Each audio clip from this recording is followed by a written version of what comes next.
2078 कार्तिक 2 गते पशुपति क्षेत्र विकास कोषका केही चुनौतीहरू। गोठाटार स्थित बालुवाखानी।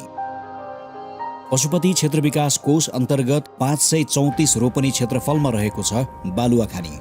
गोठाटार पछाडि रहेको यो बालुवाखानीमा केही सम्म भाग देखा पर्छन्। यस क्षेत्रबाट केही वर्ष अघिसम्म बालुवा निकालेर ढिस्का सम्याउने कार्य भएका थिए। यहाँबाट निस्केको बालुवालाई कोषले विधिपूर्वक बिक्री गर्यो र बालुवा बापत केही आय आर्जन गर्दै आएको थियो।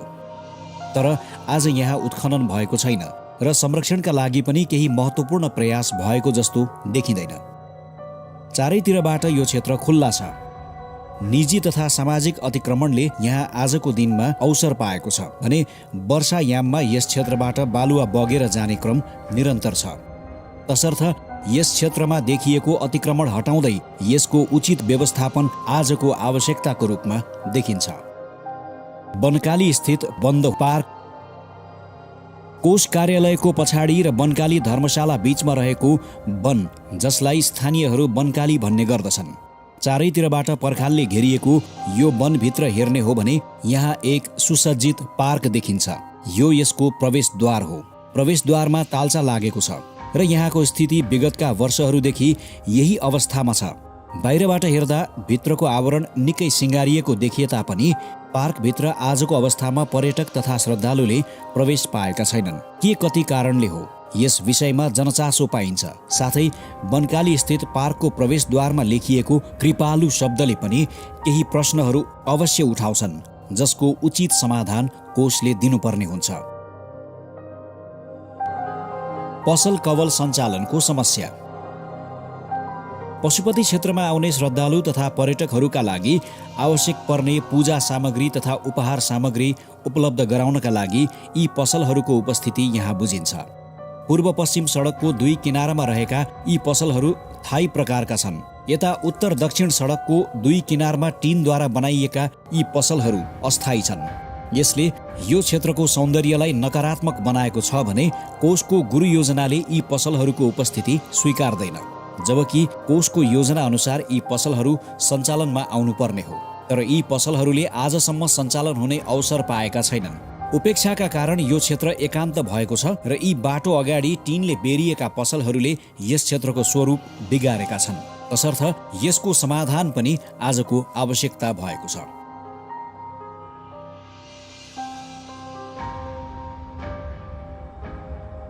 पशुपति क्षेत्र विकास कोषले बेला बखत वैदिक प्रक्रिया अन्तर्गत पशुपतिको नाममा नन्दी छाड्ने गरेको छ।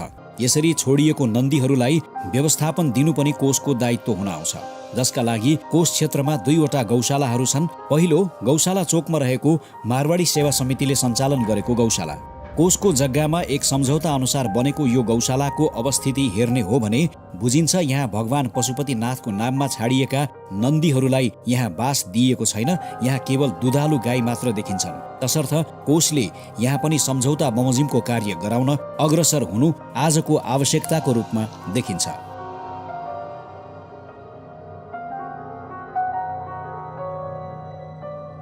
बनकाली क्षेत्रमा एक सामाजिक संस्थाले गौशाला चलाएको छ। विगत केही वर्षदेखि कोषको अनुमतिमा यो गौशाला सञ्चालनमा छ। यहाँ सयौंको संख्यामा गाई, बाछा तथा कोषले छोडेका साँडेहरू बस्ने गरेका देखिन्छन्। कोषको जग्गा र सामाजिक संस्थाको व्यवस्थापन अनुसार चलेको यो गौशालामा आश्रित गाई बाछाहरूका लागि सामाजिक संस्थाले छाना र दानाको व्यवस्था गर्नुपर्ने हुन्छ। गौशालाले ठूलो क्षेत्र ओगटेको छ र सामाजिक संस्थाको व्यवस्थापकीय कमजोरीका कारण कहिलेकाहीँ यो पोखरी यहाँ बास लिने गाई बाछाका लागि समस्या हुने गरेको छ। साथै यहाँ देखिएको अर्को दृश्य के हो भने यहाँ पशुपतिनाथको नाममा छाडिएका नन्दी भन्दा उपत्यकाका किसानहरूले छाडा छाडेका गाई वस्तुको संख्या अधिक छ। अब यहाँ कुरा आउँछ, कोषले यो गौशाला किसानको छाडा गाई वस्तु हेरिदिने उद्देश्यमा चलाउने अनुमति दिएको हो या नन्दी व्यवस्थापनका लागि।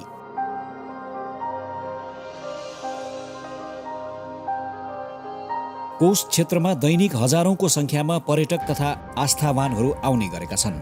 आगन्तुक पर्यटकहरूका लागि आवश्यक विभिन्न किसिमका सामग्री आवश्यक हुन्छ र सो सामग्री बिक्रीको लागि यस क्षेत्रहरूमा विधिवत पसलहरू छन्। यी पसलहरू पशुपति क्षेत्र विकास कोषको आम्दानीको स्रोत हो।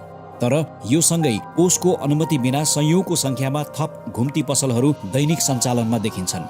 ठूलो संख्यामा रहेका यी पसलहरूको उपस्थिति श्लेष्मान्तक वनदेखि मृगस्थलीसम्म छ, तर कोषको कानुनले यसलाई मान्यता दिँदैन। फेरि पनि आजको मितिमा यी पसलहरू यसरी नै निर्बाध रूपमा सञ्चालन भइरहेका छन्। यिनको उपस्थितिले अनुमति प्राप्त पसलहरूको व्यापार नभएको गुनासो अनुमति प्राप्त व्यवसायीहरू सुनाउने गर्छन्। तसर्थ यी घुम्ती पसल व्यवस्थापन पनि आजको आवश्यकता छ।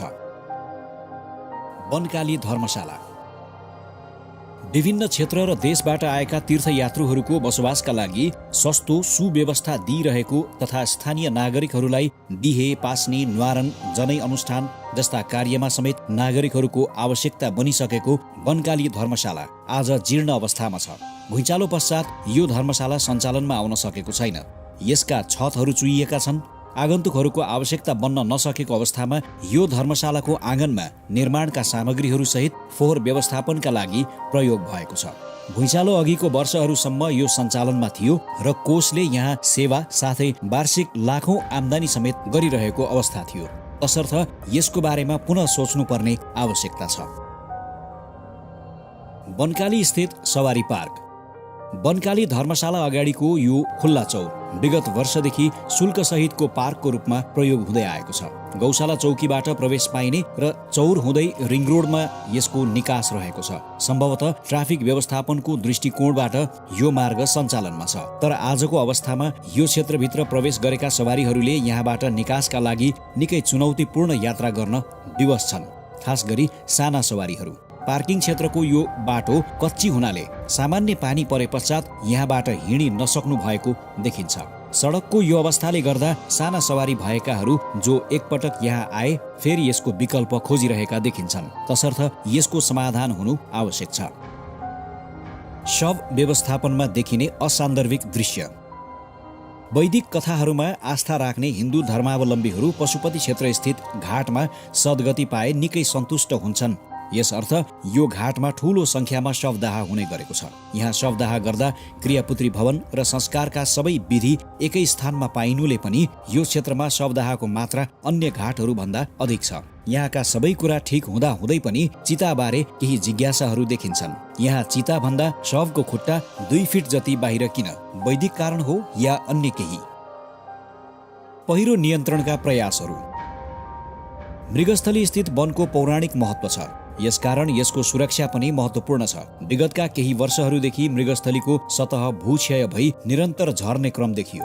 यसका साथै समाधान दिने उद्देश्यले ढुङ्गा सहितको तार जाली पर्खालबाट सुरक्षित गर्ने प्रयास भएको पनि देखिन्छ। अन्य ठाउँमा यो प्रयास सफल नै छ, तर विश्वरूप पछाडिको पर्खाल लडेको छ। यसका नहरहरू क्षतिग्रस्त भएका छन्। यसलाई यसै गरी छाडिएमा हिजो गरेको यो प्रयास विफल भई भूक्षयले निरन्तरता पाउनेछ। तसर्थ यसको थप मर्मत आवश्यकता देखिन्छ।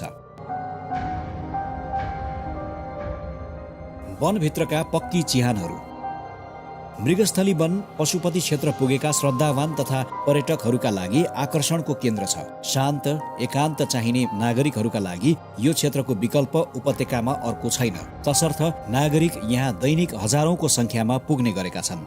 यसका बाहिरी अर्थात् बाटो भएको क्षेत्र व्यवस्थित छ, तर जब पर्यटकहरू वनभित्र घुम्न प्रवेश गर्छन् त्यहाँ झाडीहरूभित्र र बाहिर सयौंका संख्यामा पक्की चिहानहरू देखिन्छन्। यी चिहानहरूले आगन्तुकहरूलाई भयग्रस्त बनाउनुका साथै यसको उपस्थितिले रुख बिरुवाको संख्या घटाउँदै लगेको छ। यदि यिनको संख्या यसरी नै थपिरह्यो भने भोलिको दिनमा यो वनका लागि स्थान घटेर जाने अवस्था हुन सक्छ। तसर्थ आवश्यकता छ यसबारे सम्बोधन दिनुपर्ने। गौरीघाट कोरिडोरको सम्भावना पशुपति मन्दिरको पूर्वी गेट भन्दा उत्तर बागमती तीर भई अगाडि बढ्ने हो भने यहाँ भित्ताहरूमा गुफा देखिन्छन्। यी गुफाहरूमा पहिला योगीहरू बस्ने गरेका थिए। हालका यी गुफाहरूमा योगीहरूको बास देखिँदैन। केही टहराहरू बनेका छन् जसमा बाबा भेषी स्थानीय युवाहरूको उपस्थिति देखिन्छ। स्थानीय युवाहरूको सक्रियताले आज यो क्षेत्रमा सरसफाई भएको छ। भजन कीर्तनको वातावरण पनि छ। यो खोला गौरीघाट हुँदै निस्किन्छ, तर पदमार्ग यहाँ आएर सकिन्छ, जसले गर्दा आगन्तुक यस क्षेत्रबाट फर्किन बाध्य छन् र यो मार्गको निकास गौरीघाटसम्म नभएकाले यो क्षेत्र पूर्णतः एकान्त हुन गएको छ। यसको निकास पनि गौरीघाटसम्म हुने हो भने यो मार्ग पनि पशुपति क्षेत्रको थप एक गन्तव्य बन्न सक्छ।